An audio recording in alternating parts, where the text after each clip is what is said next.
Hello बच्चों, let's read the question first. Abundance of a species population within its habitat is called absolute density, regional density, relative density और niche density. तो यहाँ पे की concept use किया जाएगा, की कॉन्सेप्ट यूज करेंगे निच का. निच के बारे में पता होना इज वेरी इंपॉर्टेंट. क्वेश्चन में बेसिकली पूछा गया है कि जब भी कोई स्पीशीज की पॉपुलेशन किसी भी हैबिटेट में, अपने हैबिटेट में बहुत ही ज़्यादा अबंडेंट होती है तो इसको किस टाइप का डेंसिटी का नाम दिया जाता है. उसके लिए हमें निच पता होना चाहिए. निच क्या होता है? तो देखो, निच का मतलब होता है कि कोई भी ऑर्गेनिज्म अपने एनवायरमेंट में या अपने हैबिटेट में क्या पोजीशन गेन करके बैठा है, अपने हैबिटेट में उसकी क्या पोजीशन है. अब पोजीशन का मतलब क्या होता है? तो पोजीशन का मतलब होता है कि अपने आसपास के एबायोटिक और बायोटिक फैक्टर से कैसे इंटरेक्ट कर रहा है.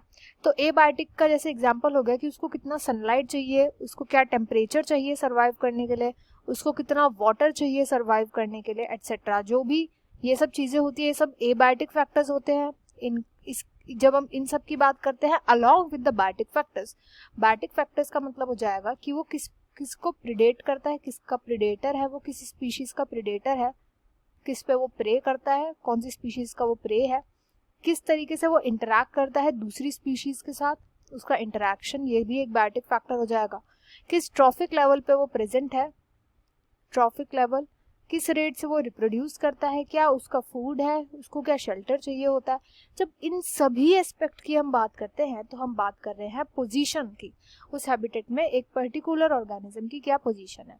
अब देखो, जब किसी भी ऑर्गेनिज्म की किसी हैबिटेट के अंदर, जब किसी भी हैबिटेट के अंदर कोई ऑर्गेनिज्म बहुत ज़्यादा अमाउंट में प्रेजेंट होगा, इसका मतलब क्या है? जब वो मैक्सिमम नंबर में प्रेजेंट होगा, इसका मतलब ये है कि जिस भी हैबिटेट में वो रह रहा है ये उसके लिए बेस्ट सूटेबल हैबिटेट है. तभी तो जो इतने ज़्यादा अमाउंट में प्रेजेंट है वो ऑर्गेनिज्म वहाँ पे तभी होगा जब उस हैबिटेट की जो कंडीशंस होंगी वो मोस्ट सूटेबल होंगी उस पर्टिकुलर ऑर्गेनिज्म के लिए.